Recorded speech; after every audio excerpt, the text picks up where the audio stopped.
What's up, everybody? Welcome to the Better You Project, optimizing health, hormones, and aesthetics. And today I have a special guest on the episode today. I've got Kat Simmons. She has easily become one of my favorite diagnostic solutions people to work with for so many reasons. One, as a practitioner and looking for resources.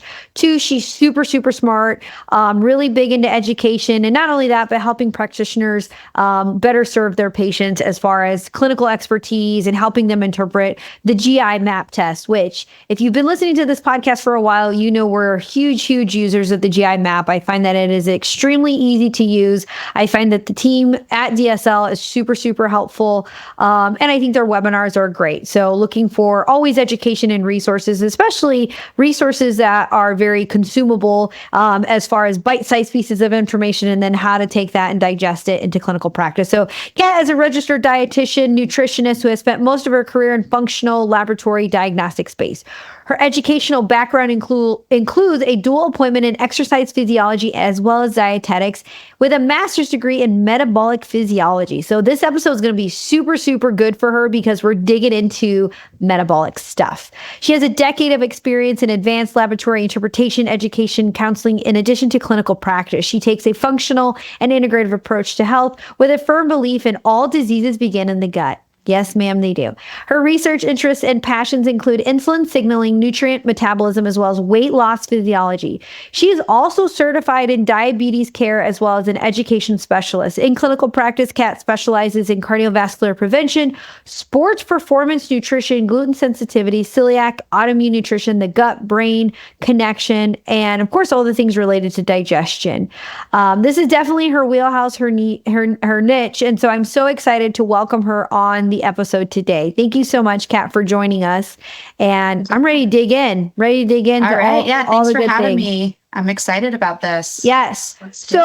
So I know we have a script, and what we were just talking about before we hopped on the episode is this is not our first time speaking together, which is great. It's very relaxed, very conversational, and we enjoy asking each other questions. And so you may be listening like, where are they going with this? There was probably a reason why we asked this question. So let's jump in. Let's talk about the microbiome and weight loss. And so one of the things that you and I both see, you as reviewing a lot of these GI maps and me as a clinical practitioner, is looking at the microbiome and how it is related to weight loss. And so let's talk a little bit about what are the key principles or key factors that we're looking at specifically when it comes to one of your areas of expertise is like insulin signaling and metabolic conditions.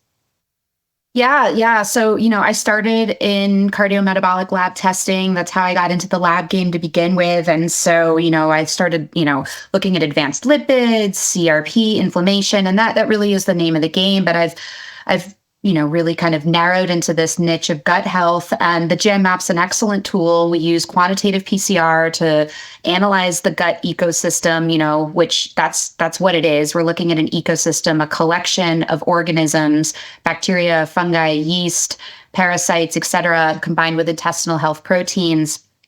And, we can talk about some of the patterns that we see, but from even just a literature perspective and what's out there in the research, there is sort of these defined patterns of gut microbiome that match to kind of the metabolic syndrome. And that's primarily defined by, kind of a low diversity, all in all, low levels of your keystone butyrate producers, which are very sensitive to inflammation. We're going to talk a lot about that. Akkermansia being one of the short chain fatty acid producers. That also lends itself to kind of an overall leaky gut picture. And we can get a lot more granular than just kind of that label of leaky gut. We see low levels of bifidobacterium. We can see increased levels of inflammatory opportunists. And then, digestive health parameters, we see weak digestion a lot of times. And again, kind of that barrier permeability. So there are sort of these really defined patterns in literature that match the metabolic lab parameters. And I will make a plug for blood testing as well. I do appreciate blood. I think we can get a lot of good information. And Diagnostic Solutions does have another organic it's called omics, our organic metabolomics profile. And that's a really nice 1-2 punch with a stool test. If you're really doing metabolic assessment, I think you can kind of look at both arms of the equation. But yeah, the gut can give us a lot of good insight. And we're going to talk about kind of this whole GLP-1 pathway, and we can look at those keystone species involved in that as well. Yeah, absolutely. So when we're looking at a gut test, this is an at-home stool test that patients can do in the privacy of their own bathroom. They typically will do their sample, drop it off at like a FedEx, and turnaround time on that is about, I usually tell patients about 3 to 4 weeks. And then when I get the results, I tell them what we're looking at is the 4 pillars of the gut, which are infection, inflammation, insufficiency, and imbalance. And so when we're really trying to assess a good clinical picture of what is going on with them metabolically. And so we see a lot of hormones in our practice. And so, Kat and I got to do a webinar with our friends over at Precision Analytical with Dutch, and we really got to dig into the estrobolome with that. And so it's so fascinating how it's so intertwined and why looking at the microbiome can be so helpful. So I think one of the common reasons me as a practitioner would reach for, let's add in the GI map, would be I'm struggling with weight loss, or I don't tolerate semaglutide because of the constipation. Mm-hmm. So then when they tell me that, I'm thinking like, yeah, I bet you're low in short chain fatty acids and your butyrate producers. I crave sugar all the time. In my GI map mind, I'm like, yeah, I bet you've got some candida in there, Yeah. So like you start hearing like key words, and then what's so very satisfying is then you do that GI map test and you're like, yep, just as I suspected, you have this, which is kind of cool. So let's talk about that part of it. So what does and this is what I always tell practitioners when I'm teaching them, is it's a lot of pattern recognition, right? You start to recognize this is an insufficiency pattern, or this is a low butyrate pattern, or they're missing some of their short chain fatty acids. And then this is what it's going to look like. So what is that typical issues with insulin signaling and GLP-1? What does that typically look like on a GI map? Yeah, so kind of this insufficiency pattern, as you describe it, that's pretty much where it's at. And that's, one and the same with low levels of our keystone butyrate and short chain fatty acid producers, which have a regulatory role in insulin metabolism. Leaky gut equals more inflammation, equals more metabolic disease. So we see that with low secretory IgA. GI map is, the bread and butter of the GI map is that it's quantitative PCR. So we're looking at some of these keystone targets in an absolute value. So we're giving you it's not a relative abundance test. It's here's how much of this organism is in your sample. And we map that to a, reference population range. So we're seeing low levels of, the primary ones that I'm honing in on are Faecalibacterium proteinitzi. That is one of our most well-researched keystone, most important butyrate producers in the gut. It's very sensitive to inflammation. So when we see that suboptimal, or we see it non-detectable quite a bit, we know that there's an inflammatory skew in the gut that's going to parallel low Sig-A, that's going to parallel leaky gut, that's going to parallel low levels of short chain fatty acids, which do a lot to quell inflammation, quell motility, et cetera. I know we're going to hone in more on Akkermansia specifically. Akkermansia produces short chain fatty acids. It's more of a propionate producer than a butyrate producer. I think that's a big kind of misconception out there, but Akkermansia is important on its own. It's kind of in a category of its own, really. So we'll see, when you see less than detectable levels of both Akkermansia and that Faecalibacterium, that's a really good clue that the environment is not hospitable, and we've got this sort of metabolic milieu. As you were speaking about constipation patterns, and I mean, that's a big thing we need to address, because these peptide modulators, they effectively work by slowing gastric emptying, slowing motility. So if you're prone to constipation, it's going to sort of almost make that worse for a lot of people. And this is where we can really hone in with supplements and some of our lifestyle work. We will often see that low pancreatic elastase. And I mean, you probably have more insight on this because you're running the test on patients that are on these peptide modulators. But I know of the the handful of GI maps that have come across my desk of people on these weight loss drugs, we typically do see that low elastase. And whether that's cause and effect or the peptides influencing the stomach acid secretion. So a lot of times we'll see this hypochlorhydric pattern with that weak digestion.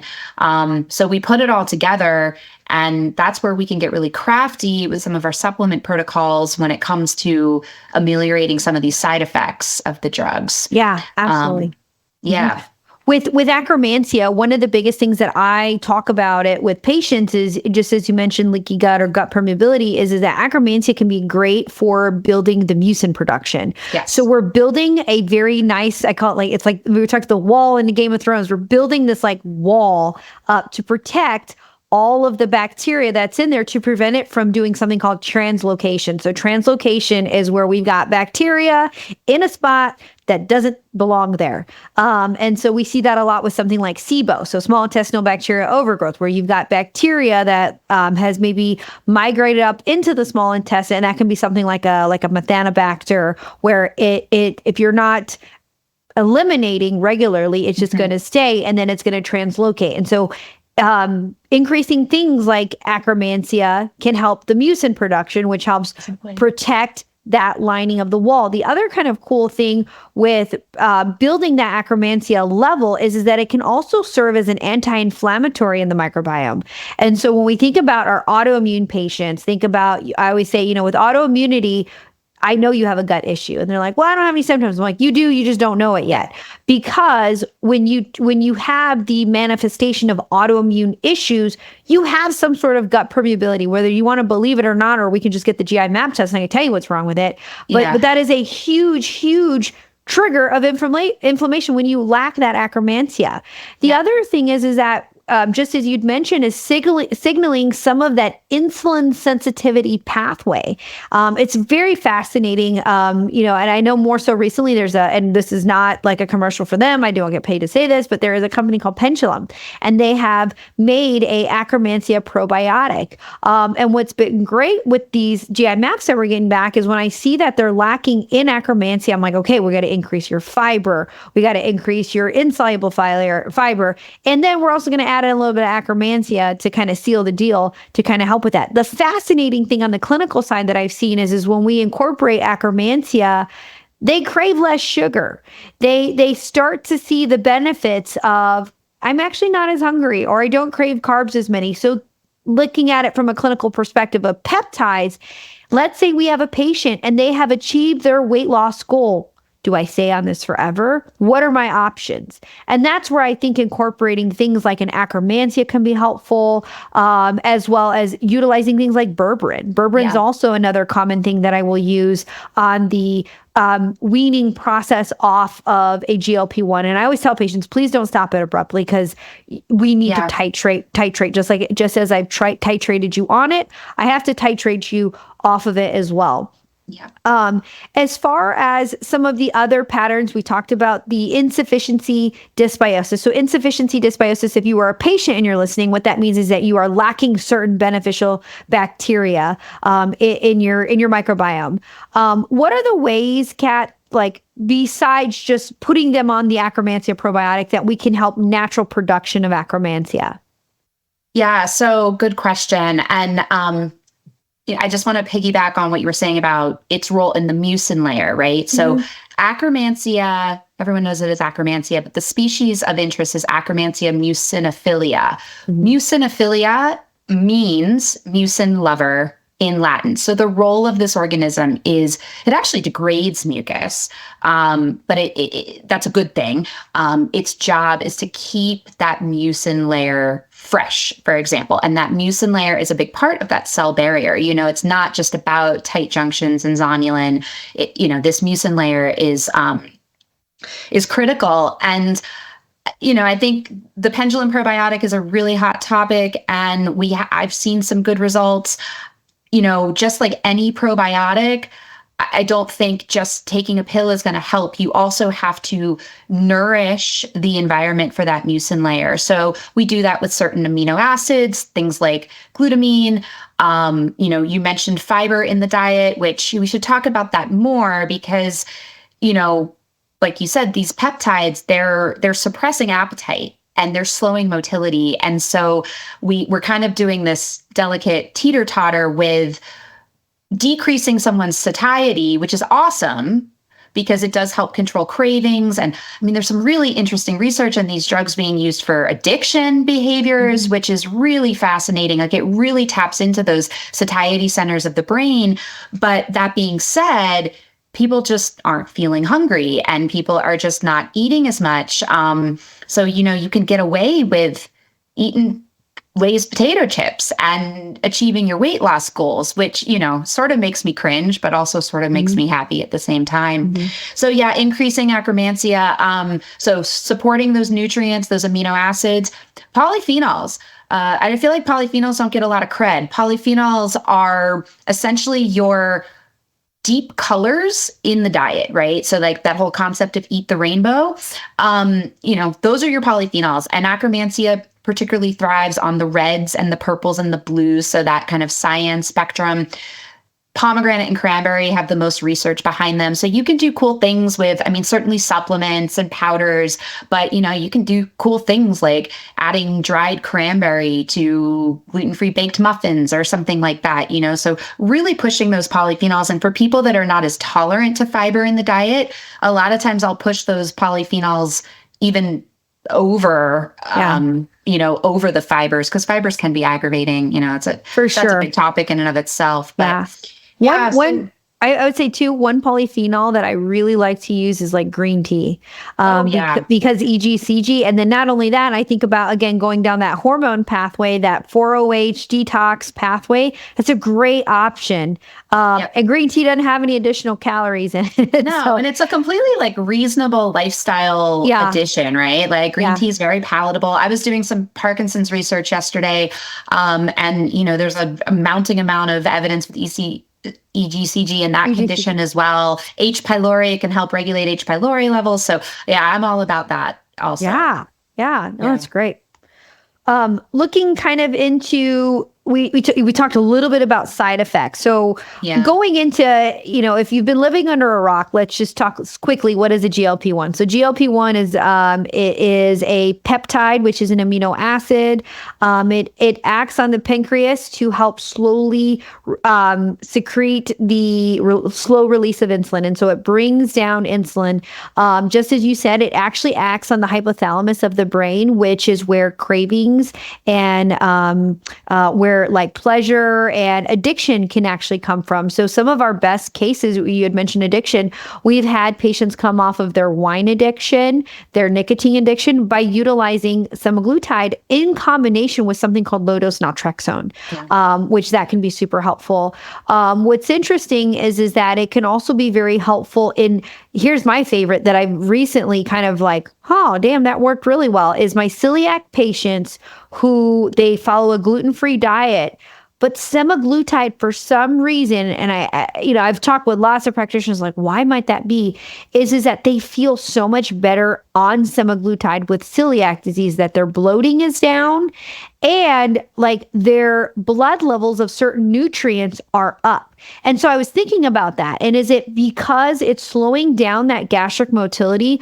The food is staying in their intestine longer. And so they're actually absorbing their nutrients. But I've had at least 3 females, all of them saying, and they're on like a minuscule dose, like 10 units of it, which is like it's like 0.125 of the vial that we of milligrams. So minuscule amount. And they're like, I just feel so much better on it. Like, I feel like I have more energy. And so I'm thinking like, okay, do I have more energy because you're actually absorbing your B vitamins? Who knows, right? So yes, we use it for diabetics and we use it for, weight loss, but there are so many other things that we're just scratching the surface on what we can use it for. Most recently, I don't know if you've heard that there is a peptide that they studied, and they comboed semaglutide with cagrilintide. which is Oh, okay. it's an amylin analog. So it acts on the hindbrain, which is where the medulla oblongata is. So it also acts on an addiction center, but it's a different addiction center than where the hypothalamus is. So again, thinking how is that related to the gut brain axis is I wonder what impact that will have on certain addictive foods, but not only that, the regulation of serotonin and the brain. So Yeah. it's a really exciting time in like the gut neurobiology world of like what's happening and how is that Yeah. related, It's which I crazy. think I is mean, it's a so different fascinating. world. It's a different world. I got certified as a whatever CDE certified diabetes educator 10 years ago. I'm in my third 5-year recertification cycle. And I mean, it's a completely different world than it is now in terms of the agents we're using. And I mean, the game has changed, right? And now you're getting into combo therapies. And I think what's from my perspective as someone who isn't prescribing and working more on the lifestyle piece and the gut piece is can we use the gut modulation and the gut capacity to produce these peptides? Probably not as a substitute for the drugs, but can we use them as an adjunct? Can we use them as an assist to, I mean, we know there's certain non-responders, so can we use them as an assist to up the efficacy or as a way of tapering off. And again, I mean, you'd know more about this than I, but I mean, guidelines are going to have you stay on these drugs long term. I Mhm. mean, especially if you're using them for disease state management and you're Mhm. keeping your parameters in control. So it does become this question of, if we're using them more for modest weight loss purposes, can we effectively come off of them and maintain the weight we've lost if we get our gut in the right place and tap into these receptors, tap into these peptides? I mean, GLP-1 is produced in the L cells of our intestinal cells. Like this is a hormone that our gut makes. So it makes sense that if your gut's a mess, it's not going to be optimized. So I think that's the exciting piece. That's where, the nutrition professional, the dietitian can play a huge role in all of this, and functional medicine. And then of course, helping assist with some of the side effects that do occur. Right. So, one other little piece that I think is really interesting now that we're just kind of untangling this web is if I have a patient and I started them on semaglutide and their heartburn is awful, I will then tell them, hey, we probably need to do a James abstract Yeah. because I think you might have H. pylori. Yep. And I can't tell you how many times we're right on the money. We're right on the Yep. money, Yep. which is so interesting. Why do you think that is? Well, I mean, H. pylori is fairly common. Yes. I mean, about 60%. I mean, a lot of us are walking around with H. pylori. About 60% of the population, that's what literature suggests. And that's actually what we find on the GI map as well. About 60% of patients, labs coming in are going to have some detectable level of H. pylori. Now, GI map's real sensitive. We find it at low levels. The question is if just because it's there, is it causing problems? Not necessarily. Maybe. It depends. It depends on the different strains, the virulence, the abundance of it. I think it's always when there are upper GI symptoms, it's always worth testing and evaluating for H. pylori. A lot of times the name of the game isn't necessarily eradicating it to zero, but more making it behave, keeping it in check. And that's where some of our modulating, ingredients like DGL come into play. And so, I mean, whether or not, when you have weight changes, your microbiome changes as well. And maybe, working with the gut is like peeling back the layers of the onion. So sometimes we treat one thing and something else pops up on the next test. But certainly, H. pylori is upper GI and it regulates stomach acid. And all of this can change with these medications. So looking for it, treating it, evaluating it, helping manage and control it can certainly be part of Right. and dyspepsia, like this concept of dyspepsia, which basically means like the feeling of fullness after eating, or this constant feeling of fullness, or dysregulated just motility and the feeling of like a rock in your stomach. H. pylori can drive dyspepsia symptoms regardless, in a lot of people, and that can sometimes be exacerbated on some of these therapies. Yeah. So I mean, you can check the gut, evaluate for it, treat it. People feel so much better most of the time. One of the things that we often see in clinical practice too is patients come to us on PPIs, and they have been on PPIs since like the 90s, Yeah. And so then they're getting ready to get on the semaglutide. And so then this is kind of like where I have a real conversation with the patient. I'm like, listen, you're already on a PPI. Okay. So you've been on this forever. Really, like clinically indicated, they're supposed to be like, I think 14 days is like the max amount of time. Right. Yeah. And you've got patients who either they took it on their own accord or their primary put them on and just kept them on. Right. Yep. So I tell them, unfortunately, and I don't know this when it's going to happen or if it will happen, but if I add in like a semaglutide, that can actually make it worse. And so I have a question like, do we want to address this now? Do we want to see what happens? So I kind of put the ball in their court, because then when they come back with me like, oh my God, I have heartburn and, I just don't feel good and all these other things. I'm like, well, I told you weren't supposed to be on that PBI. Yeah. Yeah. And there's a specific protocol we have that can help, and it like includes things like aloe vera juice, eradication, restoration, using L-glutamine to help coat that lining, using things like melatonin at night to increase the esophageal sphincter to help control that. But the other thing is that losing a little bit of weight can actually help with their reflux, right? Yeah. Yeah. Absolutely. Yeah. The PPI story, not only that, like our stomach acid it's a defense. It's part of our defense mechanism. It's also a very powerful antimicrobial. So a lot of times on these GI maps, it's funny, like I look at them, I do a day's worth of consults and I'll pull them all in the morning and I'll look at them. And there are some where I'm like, PPI, I can call it out before I get the people on the phone, because you see these distinct patterns of overgrowth, and it's very severe overgrowth of certain organisms that are very pH sensitive, and they can drive mast cell patterns and all this sort of stuff. So, I mean, stomach acid is important, and I hear you, and it almost becomes this game of like hot potato, like, well, what are we going to do with the PPI? Are we going to stay on it and try to work around it, or are we going to try to taper off of it? And that's usually not my decision in the role I'm in, but you're right. And then using these modulators can sometimes make the symptoms worse, but then maybe we can taper off these drugs that are, not really physiological, because stomach acid is physiological. Yeah, so that's a fun game, but there's a lot we can do with protocols and supplements to really guide this experience and make it a better one than someone who, doesn't have the right guidance or support. Absolutely. Absolutely. And I think what's so kind of fascinating is with one of the side effects of GLP-1s is that it slows down your gastric motility. So you stay fuller for a longer period of time. Again, it slows down your gastric motility. So your risk of constipation goes up, right? But what's fascinating is there's like a little pocket of patients who feel that their bowel movements are way more regular with that. So I think about those patients who have the diarrhea all the time. I feel that they feel so much better because now they're not having so many stools, but not only that, their stools are actually formed and they're actually absorbing their nutrients. So it's very, very fascinating, like how in one patient, it's like a train wreck and I haven't taken a dump in like a week.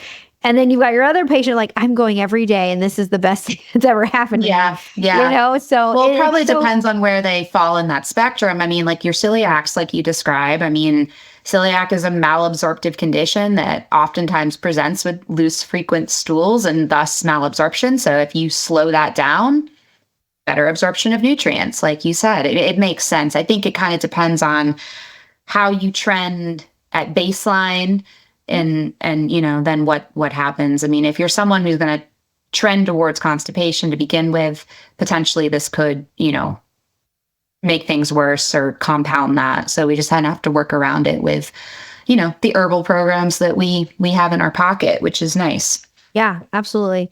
A common question I get from practitioners is, do you have every patient do a GI map before I start like a semaglutide or a tirzepatide, or do I wait, or, do I see? And I'm sure you have this too, is it's kind of like you have to meet the patient where they're at. And here's why I say that is I love me some GI maps. You know that. I love doing GI maps. But if I have to drag this patient through a protocol, they're going to be hateful and I'm going to be real hateful. Yeah. So I sometimes tell practitioners and patients is like, I want to get you even some of the small wins. Even if we can just get started, then it might actually make following a Candida protocol way more doable because you're not craving that sugar and we're actually starving that yeast. So there's not a right answer, and you have to customize it to the patient and meet the patient where they're at. And I feel like that's the biggest thing that I see where like these practitioners and they've got their game plan and they're like ready to just kill it. And I'm like, well, what'd your patient say? Well, I don't know. I haven't seen them yet. I'm like, well, maybe we should roll it back and actually ask them, what is it that they can afford? What is it that they're willing to do? And then, we're like in the summer right now. So then I have patients who are like, I think I need a gut test. I'm like, listen, we're in boating season. Like, are you sure you want to do that? And they're like, oh yeah, that's a good point. We'll do it, we'll do it in the fall. And then you've got your people like, well, it's the holidays. I'll wait till January. And then I'm like, okay. And they're like, oh, it's Valentine's Day. It's whatever. I'm like, there's no reason. Yeah. There's never really a defined right time. I mean, a lot of times I'll just say, the best time to test is your normal, where you are. So yeah, I hear you. I mean, listen, I've been in lab most of my career. Like, I love data. I love looking at it, but you do have to kind of pull out what's going to be most effective for patients, what they're going to be able to afford, how many pills they can take in a day. It all has to be taken into consideration. Right. And not only that, when we do like our big 5-hour protocol, it's like, listen, do you want to get this over with and hit it hard? Or do we want to track this out and do like 1 hour at a time? I find that most of my patients choose the first one. They just want to rip the Band-Aid off and get it over with. So yeah, oh my God. Yeah, you've got highly motivated patients. I mean, I'm usually fine with that too. Like, why beat around the bush? But then you have those patients that are like reactive to everything. Right. So then it's almost like you do need to almost go like an ingredient at a time or a supplement at a time to kind of just see that, what they're going to have reactions to. Everyone's different. Yeah, everyone's absolutely. Different. For sure. Yeah, I think I got most of my questions kind of out there and answered. I know you had some notes as well. Is there anything that you feel like we didn't get to touch on? Well, talk to me a little bit about the longevity piece. I guess that's kind of where I don't have the experience. Are your patients typically staying on these agents long term? Are you tapering them with appropriate gut protocols? Is it somewhere in the middle? Is it case by case? Because like I said, guidelines, especially if this is for disease management, are really setting people up for long term with this. And I think it's perfectly reasonable to think that, maybe we can reach our goals and then, have a maintenance protocol. But, I'd love to hear from you. That's a great question. I feel like it's more of we get to our goal, we titrate down to a maintenance dose. And the maintenance dose is minuscule, and it can be 1 injection every 10 days. It can be every 2 weeks. It could be twice a month. And it's a very doable dose. And so one of the benefits of the GLP-1 family is that it can help reduce the buildup of amyloid plaque in the brain, which is a precursor to Alzheimer's and dementia, right? Yeah. And so one of the big things that we're doing now in our clinical practice is we're looking at the ApoE gene, right? And so I tell patients, like, okay, well, I've got ozone, and I've got peptides, I got methylene blue, I got all these things. And so I find more times than not, the patients that I have the opportunity to work with are patients who are interested in long-term, how do I reduce my risk of all these other things, right? Genetics loads the gun, lifestyle pulls the trigger. So in my practice, because those are the type of patients I seek to acquire, we end up staying usually on a minuscule, we call it like a maintenance dose of it. And again, that maintenance could look like every 10 days, every 14 days. If I were to have a patient, and I could maybe count on one hand how many of these patients I have, is I want to come completely off of it. How do I do it? Perfect. Yep. So I will usually utilize a combination of berberine, and I usually will do one capsule about 10 to 20 minutes before a meal. So usually 3 meals a day or 2 meals a day. One of the biggest problems with berberine is I see that patients, they don't, or practitioners don't dose it enough for it to be effective. So I usually do a combination of berberine with the Akkermansia, the pendulum. I make sure that they're getting enough fiber and protein in their diet, because protein has amino acids and it will help with satiety, which will keep them fuller for a longer period of time. And a lot of times I will utilize an amino acid that has low dose leucine in it. As you know, sports, your background in sports, performance and exercise and physiology is low doses of leucine can be extremely helpful for muscle maintenance, as well as maintaining all of the benefits that they've acquired. So I usually will incorporate a supplement called Lucinergy by a company called New BioAge, and it's usually my trio. Berberine, Akkermansia, and Lucinergy is like the trio that I do to wean patients off. I don't have many of those. I don't have many, only because they want that longevity benefit. They're in it for the long haul, and so but yeah, so if I were to have a patient, but like I said, I never recommend stopping at cold turkey, because it is definitely something you have to adjust to. Yeah, that makes perfect sense. Yeah, so that's great information. Yeah, the branched chain amino acids are key. And, I think one of the big elephants in the room with dramatic weight loss with these drugs is you are going to lose muscle mass. It's a lot of times we're losing weight, and mostly by caloric restriction. So some protein, some muscle mass is going to go, and maintaining that and protein forward is really, the name of the game as well. So yeah, absolutely. All right. Well, this has been so good. I think so many, not only patients, but practitioners will find a lot of this information helpful as they embark on their patients who are in those positions with GLP-1s and weight loss. Where can people find you, Kat? Yeah, me. Well, I'm with DSL 5 days a week. I'm full-time here. I manage our clinical content, and I produce a lot of our clinical content. I'm on the phones, consulting on the test, but I do have a small private practice where I focus on kind of this gut metabolism connection, and some gut skin work as well. So that's Catalyst for Health. And yeah, I'd love to hear from you. And yeah, as this whole, I don't even know what to call it, dynamic, this whole new world unfolds. We should work better. I'd love to do some studies pre-post, GI maps on these weight loss drugs. We get those questions all the time, and I think it's just too early to really, put any pins down. But yeah, I'd love to hear more, because it's where we're at. It's the future of medicine. So, or at least where we are right now. Yeah, it's such a fascinating world, and just as we said before, it's pattern recognition, right? Absolutely. And so we're making some of these epiphanies, and it's like, oh, you're like the third case I've seen like that. Like I was saying with that celiac case, I'm like, this is like the third celiac patient tell me that. So it's always good to collaborate with different practitioners and getting to talk to DSL and the whole team there. And then I find that I always end up learning something new. So it's good. So I'll tag all of the details. And if practitioners want to get set up with Diagnostic Solutions, whether it be a consult or to setting up an account, you can go to the website, and I will link it in the show notes, as well as on all of our socials. So thank you so much, Kat. I appreciate you so much. Thanks for having me. This was fun.